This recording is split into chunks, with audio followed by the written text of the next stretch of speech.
क्या आप जानते हैं भारत में 6 ऐसे पर्वत हैं, 6 ऐसे पहाड़ हैं जो बहुत ज्यादा खास हैं। लोग पूजा करते हैं उनकी। अगर आप जानते हैं कि वो कौन से 6 पहाड़ हैं तो कमेंट बॉक्स में जरूर बताइएगा। उन्हीं में से एक पर्वत की यात्रा के बारे में आज मैं आपको इस वीडियो में बताऊंगा। आप वहाँ कैसे आ सकते हैं, आने के तरीके क्या हैं, कैसे घूमने आना है, आसपास में कहाँ घूमना है, इस यात्रा में लगभग कितना खर्चा हो जाएगा, ऐसी तमाम जानकारी इस वीडियो में मैं आपको दे रहा हूँ। तो वीडियो को पूरा जरूर देखिएगा। वैसे तो हमारे देश में ऐसे बहुत से मंदिर हैं जो पहाड़ों पर स्थित हैं। कौन कौन से हैं आप भी जानते होंगे, तो कमेंट बॉक्स में जरूर बताइएगा। देखते हैं कि कौन कितनी जगहों के नाम बता सकता है। लेकिन 6 पहाड़ ऐसे हैं जिन पहाड़ों की पूजा होती है। इन पहाड़ों पर कोई मंदिर नहीं है। तो चलिए चलते हैं इस यात्रा पर।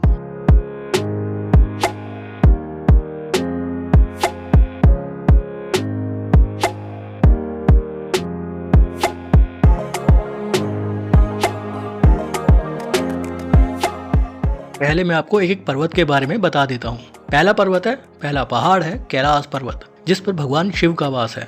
यहाँ की यात्रा काफी कठिन होती है, लेकिन वहाँ कोई मंदिर नहीं है, सिर्फ कैलाश पर्वत की पूजा होती है। दूसरा पर्वत है आदि कैलाश। आदि कैलाश उत्तराखंड के पिथौरागढ़ जिले में स्थित है और यहाँ भी कोई मंदिर नहीं है, सिर्फ आदि कैलाश पर्वत को पूजा जाता है। तीसरा पर्वत है श्रीखंड महादेव, जिसे शिखर कैलाश के नाम से भी जाना जाता है। बहुत कठिन रास्तों से होते हुए श्रीखंड महादेव पर्वत तक पहुँचते हैं और यह हिमाचल प्रदेश में स्थित है। चौथा पर्वत है किन्नौर कैलाश।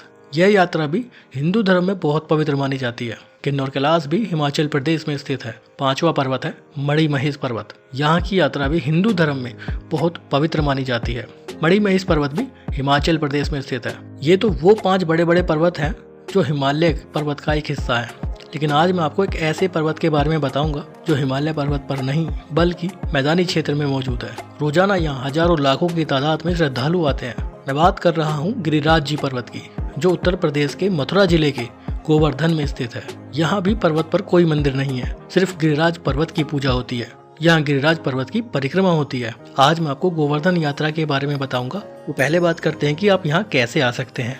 गोवर्धन पहुंचने के 2 तरीके हैं। पहला तरीका कि आप अपनी कार बाइक लेकर आ जाइए, टैक्सी से आ जाइए, सबसे आसान रहता है। लेकिन कुछ लोग अपनी कार बाइक से नहीं आ सकते। हो सकता है आप गोवर्धन से या मथुरा से बहुत ज्यादा दूरी पर हो, तो आप पब्लिक ट्रांसपोर्ट से यहाँ पहुँच सकते हैं। अगर आप बहुत ज्यादा दूरी पर हैं तो फ्लाइट से आ सकते हैं। गोवर्धन का नजदीकी हवाई अड्डा आगरा में है। आगरा एयरपोर्ट से गोवर्धन की दूरी करीब 78 किलोमीटर है। वहाँ से आने के लिए आपको उत्तर प्रदेश रोडवेज की बस भी मिल जाएगी, जिसमें किराया 100 से 120 के आसपास रहता है। आप वहाँ से कैब हायर करके भी आ सकते हैं। 2500 से 3000 रुपए लगने वाले हैं। अगर आप ट्रेन से आना चाहते हैं तो आप मथुरा आ जाइए। मथुरा रेलवे स्टेशन पूरे देश भर से जुड़ा हुआ है। मथुरा से गोवर्धन आना भी बहुत आसान है। दूरी मात्र 21 किलोमीटर है। मथुरा से आपको सिटी बस भी मिल जाएगी। किराया 30 से 35 रुपए रहता है। ऑटो रिक्शा की फैसिलिटी भी मिल जाती है। किराया करीब 40 से 50 रुपए रहता है। आप चाहें तो कैब लेकर भी आ सकते हैं। इसके अलावा यूपी, राजस्थान के कुछ बड़े बड़े शहरों से और दिल्ली से सीधी बस सेवा मिल जाती है मथुरा तक। मथुरा से गोवर्धन कैसे पहुंचना है वो मैंने आपको बताया। दिल्ली से बाय रोड, बाय ट्रेन, बहुत से अलग अलग तरीके हैं गोवर्धन पहुंचने के।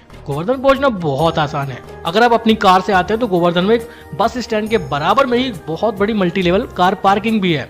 वैसे यहाँ पर बहुत से होटल्स और धर्मशाला हैं जहाँ पर अपनी पार्किंग भी उनकी मौजूद है। गोवर्धन के रोड भी बहुत चौड़े चौड़े हैं, तो ज्यादा दिक्कत यहाँ नहीं होती है। अगर आप वृंदावन में हैं तो वृंदावन से गोवर्धन की दूरी मात्र 20 किलोमीटर है और गोवर्धन से 20 किलोमीटर की दूरी पर ही बरसाना है। पूरी ब्रज यात्रा में गोवर्धन को एक सेंटर पॉइंट मान सकते हैं, यानी चारों तरफ इसके घूमने लायक जगह है। जैसे 20 किलोमीटर पर बरसाना, 20 किलोमीटर पर वृंदावन और 20 किलोमीटर की दूरी पर ही मथुरा है, अलग अलग डायरेक्शन में। तो ये सब बातें होती है गोवर्धन पहुंचने की। अगर आप गोवर्धन आने के बाद एक रात यहाँ रुकना भी चाहते हैं तो मैं आपको बता देता हूँ कि कहाँ आप रुक सकते हैं और कितना खर्चा होगा।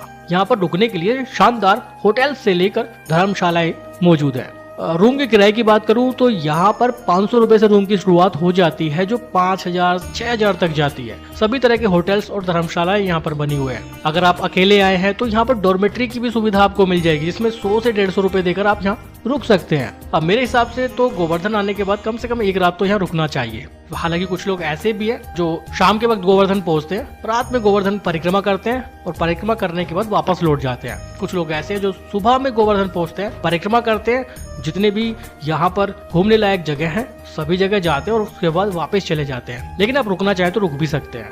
सुविधाएं यहाँ पर रुकने के लिए बहुत सारी है। लेकिन फिर भी अगर आप रुकना चाहते हैं तो गोवर्धन में यहाँ रुक सकते हैं। गोवर्धन बस स्टैंड के आसपास मल्टी लेवल कार पार्किंग के आसपास, दान घाटी मंदिर के पास, मथुरा रोड पर, डिंग रोड पर या फिर बरसाना रोड पर, यहाँ कहीं भी रुक सकते हैं। हालांकि यहाँ पर एक परिक्रमा रोड भी है, वहाँ पर होटल धर्मशाला का चुनाव न करें क्योंकि वहाँ पर आपको पैदल ही जाना पड़ेगा। वहाँ पर ऑटो रिक्शा, ई रिक्शा, आपकी कार, बाइक नहीं जा पाएगी। अब मैं आपको बताता हूँ कि गोवर्धन में गिरिराज पर्वत के अलावा आप कहाँ कहाँ घूम सकते हैं। गोवर्धन शहर मथुरा का एक प्रमुख शहर है। मथुरा की ब्रज धाम यात्रा का मुख्य पड़ाव है गोवर्धन। मैं आपको गोवर्धन की प्रसिद्ध 10 जगह घुमाऊंगा। आप कैसे उन सभी जगह पर जा सकते हैं वो तरीका भी बताऊंगा। बने रहिएगा वीडियो के साथ। वीडियो अच्छी लग रही हो तो लाइक जरूर करिएगा।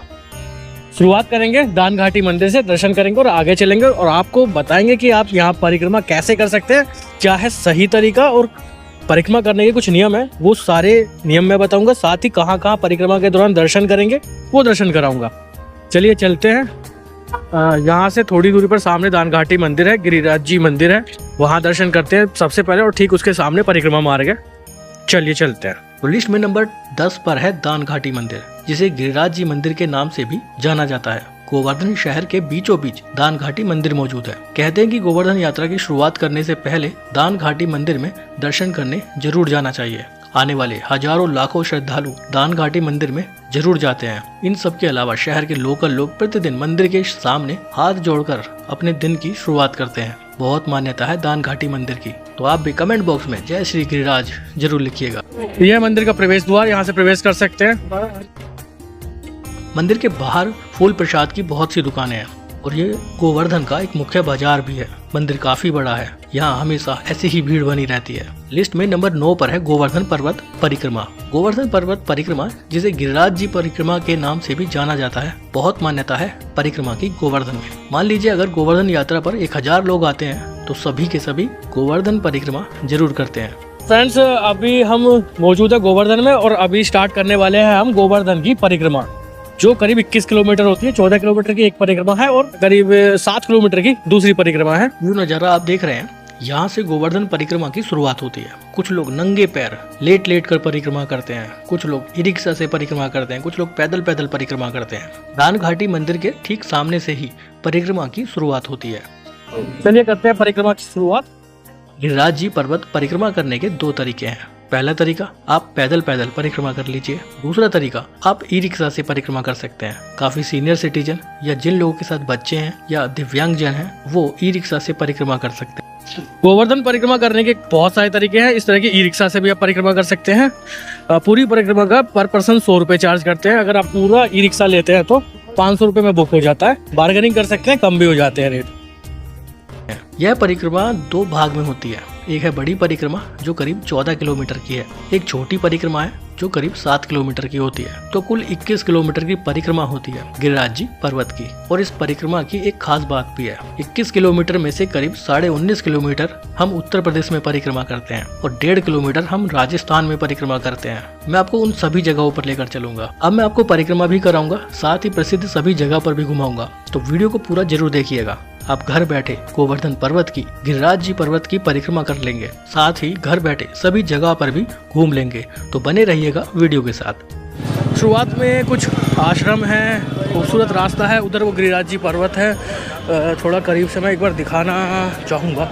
सबसे पहले मैं आपको दिखा देता हूँ गोवर्धन पर्वत कहाँ है, गिरिराज जी पर्वत कैसा है। भगवान कृष्ण के जमाने में इस पर्वत की ऊंचाई बहुत ज्यादा थी, लेकिन वो बात करीब 5,500 साल पुरानी है। तब से लेकर अब तक गोवर्धन पर्वत लगातार जमीन में धंसता जा रहा है। अब मुश्किल से ही लोगों को गोवर्धन पर्वत नजर आता है। आसपास में निर्माण कार्य भी बहुत ज्यादा हो गया है, तो गोवर्धन पर्वत का पूरा व्यू नजर नहीं आता है। लेकिन आप ये जो पत्थर देख रहे हैं, ये गोवर्धन पर्वत ही है। अब बहुत ज्यादा जमीन में धंस चुका है। किसी जमाने में इस पर्वत की ऊंचाई करीब 62 से 65 फीट तक थी। चलिए परिक्रमा की शुरुआत करते हैं। उधर देख रहे हो आप, ये पेड़ों के पीछे जो पर्वत देख रहे हो, यही गिरिराज जी पर्वत है, गोवर्धन पर्वत है, जिसे कृष्ण जी ने अपनी अनामिका उंगली पर उठा लिया था और पूरे ब्रजवासियों की रक्षा की थी भयंकर बारिश से। अब पर्वत काफी नीचे दब चुका है, धंस चुका है। पहले हम गिरिराज जी पर्वत की बड़ी परिक्रमा करेंगे। परिक्रमा के स्टार्टिंग पॉइंट से करीब 3 किलोमीटर की दूरी पर एक गांव आता है अन्योर नाम का। ये नज़ारे हैं अन्योर गांव के, और यहाँ से मात्र 500 मीटर की दूरी पर संस्कर्षण कुंड आता है। तो लिस्ट में नंबर 8 पर है संस्कर्षण कुंड। ये संस्कर्षण कुंड का नज़ारा है। यहाँ पर एक बड़ा सा कुंड है, संस्कर्षण कुंड भगवान श्री कृष्ण के बड़े भाई बलराम जी के नाम पर बना हुआ है। यहाँ पर बलराम जी का, दाऊ जी का एक मंदिर भी मौजूद है। बहुत मान्यता है इस कुंड की। कुछ लोग यहाँ स्नान करने के बाद यात्रा की शुरुआत करते हैं। हालांकि अभी यहाँ पर उतनी साफ सफाई मुझे नजर नहीं आ रही है। अगर इस वीडियो को गोवर्धन शासन प्रशासन देख रहा है, नगर पालिका देख रही है, तो इस कुंड की साफ सफाई का विशेष ध्यान रखा जाए, क्योंकि लोगों में बहुत मान्यता है संस्कर्षण कुंड की। कुछ लोग चाहते हैं कि यहाँ स्नान करके यात्रा की शुरुआत करें। हालांकि वो एक खूबसूरत गेट यहाँ पर बन चुका है। संस्कर्षण कुंड से करीब 3.5 किलोमीटर हम पैदल इसी रास्ते पर चलेंगे। परिक्रमा के मैंने आपको 2 तरीके बताए, या तो पैदल चले जाइए या फिर ई रिक्शा से चले जाइए। लेकिन गोवर्धन पर्वत की परिक्रमा करने के रास्ते भी 2 हैं। एक तो ये रोड जिस पर हम चल रहे हैं, एक इस रोड के ठीक अंदर, ठीक गोवर्धन पर्वत के किनारे किनारे पैदल यात्रा होती है। वो घने जंगल से होते हुए गोवर्धन पर्वत के ठीक बराबर से यात्रा करते हैं। वहाँ पर आप सिर्फ पैदल यात्रा कर सकते हैं। हालांकि गोवर्धन पर्वत की परिक्रमा 24 घंटे में आप कभी भी कर सकते हैं, लेकिन अगर आपको ठीक पर्वत के अंदर से यात्रा करनी है तो आपको दिन में ही यहाँ आना हो। परिक्रमा करने के ना 2 तरीके हैं, पैदल वालों के लिए बता रहा हूँ मैं। एक तो यही रास्ता है, और एक इस रैलिंग के पीछे से, जहाँ से मैंने आपको व्यू दिखाया था, उसके पीछे से ठीक गिरिराज जी पर्वत के किनारे किनारे आप परिक्रमा कर सकते हैं। अब वो थोड़ा सा ज़्यादा अच्छा जगह है, लेकिन 95% लोग यहीं से परिक्रमा करते हैं। कारण उसका ये है कि ये रास्ता ज़्यादा सेफ है, उधर बंदर वगैरह बहुत ज़्यादा है।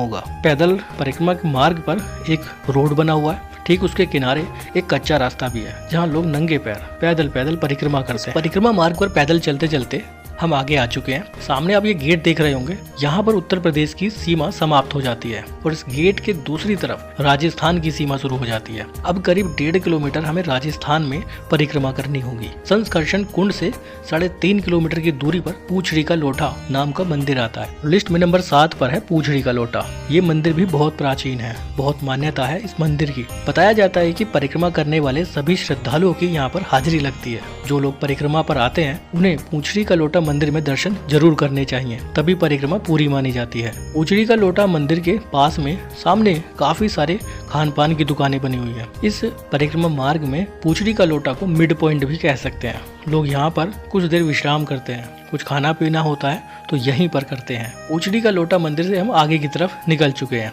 पूछड़ी का लोटा से करीब 3-3.5 किलोमीटर की दूरी पर जतिपुरा नाम का गांव आता है, जहां पर गिरिराज जी का मुखारबिंद मंदिर है। लिस्ट में नंबर 6 पर है मुखारबिंद मंदिर। ये जो नज़ारे आप देख रहे हैं, ये जतिपुरा गाँव के हैं। परिक्रमा मार्ग से थोड़ा सा अंदर की तरफ जतिपुरा गाँव में चलना पड़ता है, उसके बाद हम मुखारबिंद मंदिर तक पहुँचेंगे। तो फ्रेंड्स, परिक्रमा के दौरान अभी दूसरे पॉइंट पर आ गए हैं, जो है जतिपुरा। यहाँ पर गिरिराज जी का मंदिर है। यहाँ पर थोड़ा सा अंदर की तरफ चलना पड़ता है परिक्रमा मार्ग से, लेकिन बाजार बहुत अच्छा है यहाँ पर। मुखारबिंद मंदिर तक जाने वाला रास्ता एक मुख्य बाजार है। पतली पतली गलियां हैं, दोनों साइड में दुकानें हैं, जिसमें फूल प्रसाद की दुकानें, खान पान की दुकानें बनी हुई हैं। बहुत छोटी छोटी गलियां हैं। इन्हीं छोटी छोटी गलियों से निकलते हुए मुखारबिंद मंदिर तक पहुंचेंगे। यहाँ हमेशा ऐसी ही भीड़ बनी रहती है। ये जो नज़ारा आप देख रहे हैं, ये मुखारबिंद मंदिर का है। यहाँ पर गिरिराज जी पर्वत का एक मुख बना हुआ है, जिसकी यहाँ पर पूजा की जाती है। दीपावली के बाद गोवर्धन के दिन यहाँ पर बड़े स्तर पर पूजा पाठ का आयोजन होता है। अन्नकूट प्रसाद का यहाँ पर चढ़ावा चढ़ाया जाता है। हालांकि प्रतिदिन यहाँ पर लोग दूध और जल चढ़ाते हैं। यहाँ भी हमेशा भीड़ बनी रहती है। जतिपुरा के मुख्य बाजार में ये मंदिर मौजूद है और बड़ी परिक्रमा का ये अंतिम पड़ाव है। आप चाहे तो यहाँ के बाजार में कुछ खरीदारी भी कर सकते हैं। लड्डू गोपाल से संबंधित बहुत सी दुकानें यहाँ पर बनी हुई हैं। कुछ खाना पीना चाहते हैं तो उसके लिए भी यहाँ पर काफी सारी दुकानें हैं। ये दर्शन हुए हमारे गिरिराज जी मंदिर में जतिपुरा के अंदर, और अभी हम इस खूबसूरत से बाजार से होते हुए वापस परिक्रमा मार्ग पर पहुंचेंगे। जतिपुरा के गिरिराज जी मुखारबिंद मंदिर से करीब 3-3.5 किलोमीटर की दूरी पर हम वापस गोवर्धन पहुंच जाते हैं, जहां से हमने परिक्रमा शुरू की थी। और ये हमारी बड़ी परिक्रमा कहलाती है, जो करीब 14 किलोमीटर की होती है। अगर आप पैदल इस यात्रा को करते हैं तो 3 से 4 घंटे में आप आसानी से कर लेंगे, सभी मंदिरों में दर्शन करते हुए। बड़ी परिक्रमा के बाद एक छोटी परिक्रमा होती है, जो करीब 7 किलोमीटर की है। कुछ लोग एक दिन बड़ी परिक्रमा करते हैं और दूसरे दिन छोटी परिक्रमा करते हैं। और कुछ लोग पूरी 21 किलोमीटर की परिक्रमा एक साथ कर लेते हैं। सबकी अपनी अपनी श्रद्धा है। हालांकि पहले बड़ी परिक्रमा करना जरूरी माना गया है, उसके बाद आप चाहें तो अगले दिन छोटी परिक्रमा करने जा सकते हैं, चाहे तो एक साथ कर सकते हैं। छोटी परिक्रमा के शुरुआती पॉइंट से करीब 4.5-5 किलोमीटर की दूरी पर पहला पड़ाव आता है। इस परिक्रमा मार्ग पर भी लोग नंगे पैर पैदल लेट लेट कर परिक्रमा करते हैं। कुछ लोग ई रिक्शा से करते हैं, कुछ लोग पैदल पैदल परिक्रमा करते हैं। छोटी परिक्रमा के शुरुआती पॉइंट से करीब 4-4.5 किलोमीटर की दूरी पर अगला पॉइंट आता है राधा कुंड। तो लिस्ट में नंबर 5 पर है राधा कुंड। जो नज़ारा आप देख रहे हैं ये राधा कुंड का है। ये जगह बहुत पवित्र है। बहुत से लोग राधा कुंड में स्नान भी करते हैं। इस कुंड के बारे में बताया जाता है कि यहाँ पर अगर पति पत्नी एक साथ अगर पूजा पाठ करते हैं तो उनके लिए काफी अच्छा रहता है। आहोई अष्टमी के दिन यहाँ पर बड़े स्तर पर मेले का आयोजन होता है। बहुत से विवाहित जोड़े यहाँ पर आकर पूजा पाठ करते हैं। फ्रेंड्स, अभी परिक्रमा के दौरान हम राधा कुंड कृष्ण कुंड पहुंच चुके हैं। दर्शन कराते हैं आपको। ये जो कुंड आप सामने देख रहे हो ये राधा कुंड है। इस जगह की बहुत मान्यता है। काफ़ी तरह के पूजा पाठ यहाँ पर कराए जाते हैं। कुछ लोगों को आप यहाँ देख भी सकते हैं पूजा कराते हुए। यहाँ पर लोग स्नान भी करते हैं। पहले बहुत ज़्यादा स्नान यहाँ किया करते थे। पिछले कुछ समय में स्नान करने वाले श्रद्धालुओं की संख्या में कमी आई है। कारण स्पष्ट नहीं है। अगर आप कारण जानते हैं तो कमेंट बॉक्स में बता सकते हैं। कुछ लोग अभी भी यहाँ स्नान कर रहे हैं, लेकिन आज से करीब 10 साल पहले 15 साल पहले यहाँ पर बहुत ज़्यादा भीड़ भाड़ रहती थी और लोग स्नान करके ही परिक्रमा में आगे बढ़ते थे। लोग यहाँ आते हैं, अपनी मन्नत मांगते हैं, पूरी भी होती है, फिर आते हैं। तो लोगों का ऐसा मानना है कि यहाँ पर अगर पूजा करते हैं, जहाँ जो यहाँ के पंडे हैं वो कराते हैं पूजा, तो फलीभूत होती है और उसका रिजल्ट बहुत जल्दी देखने को मिलता है। ऐसी मान्यता है। अहोई वाले दिन जो अहोई होता है, अहोई अष्टमी, जो कि अक्टूबर के महीने में आता है, उसका भी बड़ा महत्व है। नव दंपति आते हैं यहाँ पर, संतान प्राप्ति के लिए भी पूजा करते हैं। तो ऐसा कुछ मानना है यार। काफी बड़ा मेले जैसा यहाँ पर आयोजन उस समय हो जाता है। जैसे कि मैंने आपको पहले ही बताया कि यहाँ पर पहले लोग बहुत ज्यादा स्नान किया करते थे और उसके बाद यात्रा पर आगे निकलते थे, परिक्रमा पूरी करते थे। लेकिन उस समय से यहाँ पर स्नान करने वाले श्रद्धालुओं की संख्या में कमी आई है, ऐसा नोटिस किया हमने। शायद उसका कारण एक ये भी हो सकता है कि इस समय कुंड में मुझे गंदगी ज्यादा नजर आ रही है। एक समय पर ये कुंड बहुत साफ सुथरा हुआ करता था, पानी बहुत साफ था, लेकिन अब पानी उतना ज़्यादा साफ नहीं है। शायद लोग इसी कारण से स्नान करने से बचते हैं। तो इसके लिए यहाँ के शासन को, यहाँ के प्रशासन को थोड़ा सा तो गौर करना चाहिए। कुंड की साफ सफाई, पानी की शुद्धता पर जरूर ध्यान देना चाहिए, ताकि आने वाले श्रद्धालु परिक्रमा के दौरान राधा कुंड और कृष्ण कुंड में स्नान कर सके और परिक्रमा के लिए आगे निकल सके। राधा कुंड के ठीक बराबर में ही श्री कृष्ण कुंड है। तो लिस्ट में नंबर 4 पर है कृष्ण कुंड। राधा कुंड और कृष्ण कुंड ठीक बराबर में स्थित है। और वहाँ काफी जो भीड़ भाड़ आप देख रहे हैं उसके ठीक पीछे की तरफ कृष्ण कुंड है। दोनों बराबर है। एक जमाने में इस कुंड में बहुत से कछुए और मछली हुआ करती थी। उस समय इस कुंड का पानी भी बहुत साफ था। हालांकि अब कुंड में मैं देख पा रहा हूँ कि थोड़ी बहुत गंदगी हो चुकी है। एक अपील हम अपनी सभी वीडियो में करते हैं, जहाँ भी हम जाते हैं वहाँ आने वाले श्रद्धालु, आने वाले टूरिस्ट गंदगी ना करें और वहाँ का लोकल शासन, प्रशासन, नगर पालिका उस और विशेष ध्यान भी दे, ताकि आने वाले श्रद्धालुओं को भी कोई दिक्कत ना हो। राधा कुंड में स्नान करने वालों की संख्या किसी जमाने में बहुत ज्यादा हुआ करती थी। अब यहाँ बहुत चुनिंदा लोग ही स्नान कर रहे हैं। राधा कुंड से पैदल परिक्रमा करते करते हम पहुंचे कुसुम सरोवर। तो लिस्ट में नंबर 3 पर है कुसुम सरोवर। जो नज़ारा आप देख रहे हैं ये कुसुम सरोवर परिक्रमा मार्ग के दौरान अभी हम कुसुम सरोवर पहुंच चुके हैं। बहुत सुंदर जगह है। वैसे रात में ये जगह ज्यादा खूबसूरत लगती है, क्योंकि यहाँ पर लाइट एंड साउंड शो चलाया जाता है। सरोवर की गहराई बहुत ज्यादा है। नहाना यहाँ बना है।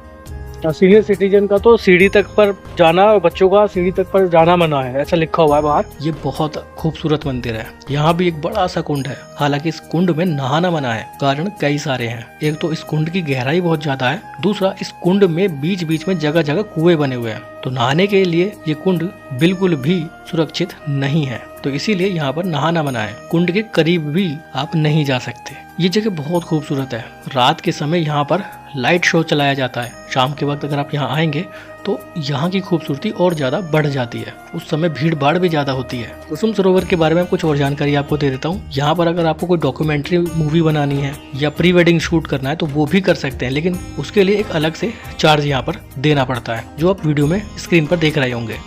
तो अगर आप परिक्रमा कर रहे हैं छोटी परिक्रमा के दौरान, ये सेकंड लास्ट पॉइंट है कुसुम सरोवर, यहाँ आपको जरूर आना चाहिए। लिस्ट में नंबर 2 पर है मानसी गंगा। कुसुम सरोवर से पैदल 2 किलोमीटर की परिक्रमा करते हुए मानसी गंगा तक पहुंच सकते हैं। मानसी गंगा के आसपास एक पूरा बाजार है, खान पान की दुकानें हैं, लड्डू गोपाल से संबंधित दुकानें हैं, फूल प्रसाद की दुकानें हैं। मानसी गंगा मंदिर भी बहुत प्राचीन है। मंदिर के ठीक बराबर में एक पार्किंग बनी हुई है। यह है मंदिर का मुख्य गेट। मानसी गंगा मंदिर के बारे में बताया जाता है कि यहाँ पर मंदिर में दर्शन करने से पहले लोगों को मानसी गंगा में स्नान करना चाहिए। एक जमाने में सीधे मानसी गंगा में अंदर प्रवेश कर लोग स्नान करते थे, लेकिन अब यहाँ पर स्नान के लिए अलग से स्नान गृह बना दिए गए हैं, जहाँ पर पाइप से काफी ऊंचाई से अलग अलग जगह पानी गिरता रहता है। लोग यहाँ पर स्नान करके मंदिर में दर्शन करने जाते हैं। मंदिर के अंदर कैमरा अलाउ नहीं है, तो मैं मंदिर के अंदर आपको नहीं ले जा पाऊंगा। मानसी गंगा के बारे में कुछ लोग तो ये भी कहते हैं कि पहले मानसी गंगा में स्नान करना चाहिए, उसके बाद परिक्रमा की शुरुआत करनी चाहिए। लेकिन मानसी गंगा पूरी परिक्रमा के दौरान सबसे अंतिम पॉइंट है। छोटी परिक्रमा में भी हम सबसे लास्ट में यहाँ दर्शन करने आए हैं। मानसी गंगा यात्रा के बाद मात्र 400 मीटर की दूरी पर हम वापस गोवर्धन पहुँच जाएंगे। गोवर्धन पहुँचने के बाद हमारी परिक्रमा पूरी हो जाती है, जो रही 21 किलोमीटर की, जिसमें 14 किलोमीटर की बड़ी परिक्रमा और 7 किलोमीटर की छोटी परिक्रमा हमने की। गिरिराज जी पर्वत की, गोवर्धन पर्वत की सबसे पवित्र यात्रा मानी जाती है ये परिक्रमा, जिसमें हम अलग अलग कई जगहों पर घूमते हैं।